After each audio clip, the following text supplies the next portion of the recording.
আর এরই মধ্যে সই জালিয়াতি কাণ্ডে যেটা জানা যাচ্ছে যে এফআইআর খারিজের আবেদন জানিয়ে রক্ষা কবচে অভিষেক বন্দ্যোপাধ্যায় তিনি আদালতের দ্বারস্থ হয়েছেন যে মামলার অর্থাৎ যে আবেদনের শুনানি রয়েছে আগামীকাল হাইকোর্টে। এই মামলার আগামীকাল শুনানি হবে।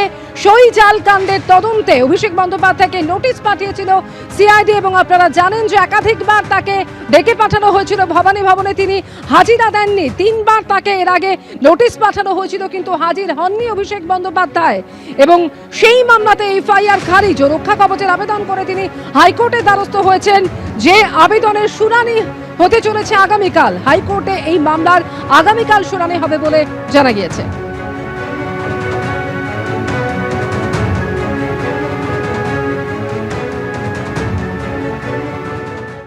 এবার ত্রিপুরা কোর্টে অভিষেককে হাজিরার সমন। সশরীরে ত্রিপুরা কোর্টে হাজিরার জন্য নোটিশ দেওয়া হলো অভিষেক বন্দ্যোপাধ্যায়কে। কোর্টের নির্দেশে পুলিশ দিয়ে অভিষেক বন্দ্যোপাধ্যায়কে নোটিশ দেওয়া হলো, যেখানে ত্রিপুরা কোর্টে তাকে হাজিরার নির্দেশ দেওয়া হয়েছে। ত্রিপুরায় অভিষেককে সশরীরে হাজিরার নোটিশ।